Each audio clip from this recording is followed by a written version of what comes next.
Next week marks 50 years since President John F. Kennedy was assassinated. And while America remembers a president, his family remembers a loving man.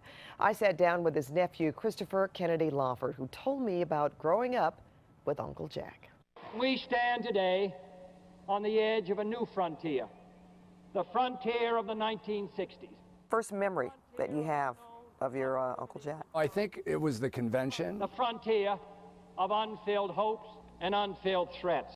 I remember I was 5 years old. It was 1960. The Democrats came to Los Angeles and nominated my uncle to be their nominee. And I went to that convention. We sat down with Christopher Kennedy Lawford to talk about President Kennedy on the 50th anniversary of his death. Christopher is the eldest son of President Kennedy's sister Patricia and actor Peter Lawford. Lawford recalls his Uncle Jack waking him up in the morning after he had won the Democratic nomination. At 3 o'clock in the morning, my uncle and my mom came in to the room, and my uncle sat on the side of the bed and looked at me and woke me up and looked at me, and he said with great seriousness, he said, "Christopher, I've been nominated to be President of the United States of America. It's going to be a very hard job. Will you help me?" And I said, "Sure, Uncle Jack, but can we do it tomorrow because I'm kind of tired right now." Christopher, you were very young, as you say, 8 years old when he died, and you didn't go to the funeral, and you had an interesting story. My mom was obviously devastated, and she asked me if I wanted to go, and I had invited my best friend over. It was my first sleepover that I ever remember having, and he was coming that weekend, and I didn't understand how I could tell him not to come. I had a lot of guilt about that for a long time. Long time, because I didn't go. My uncles, all of them, had this amazing lust for life. They were big in everything they did. They just, when they came, everybody was included, kids. There was noise, there was excitement. Ask not what your country can do for you.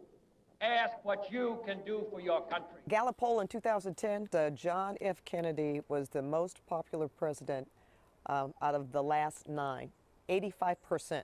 Wow. Does that, okay, you just said wow. Does that surprise you when you hear that people still feel that way?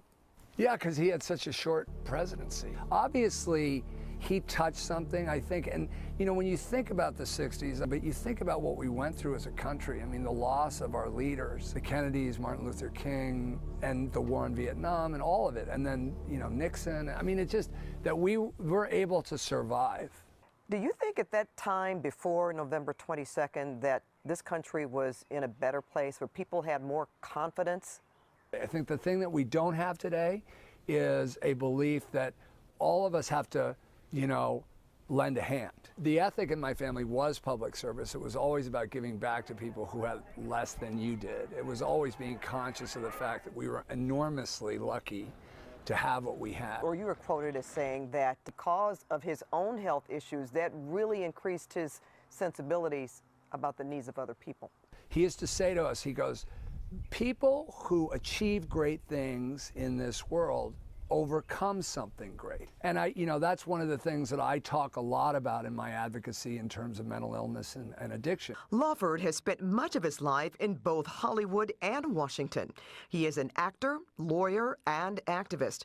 But for the last 8 years, he has been an author writing books on substance abuse, something he personally fought most of his early life. I've written a book called What Addicts Know: 10 Lessons in Recovery to Benefit Everyone. And there are millions of us out there who are exceptional people. We're leaders, we're artists, we're parents, we're teachers, we're doctors, we're lawyers, all of us, you know, who are in recovery. And so, but there are a lot of us who have overcome and who have thrived and who have a lot to give to society and a lot to teach society. And tomorrow night at 9 o'clock, 48 Hours presents As It Happened, John F. Kennedy, 50 years. CBS News' Bob Schieffer will take you inside the 4 days that changed America and American television history.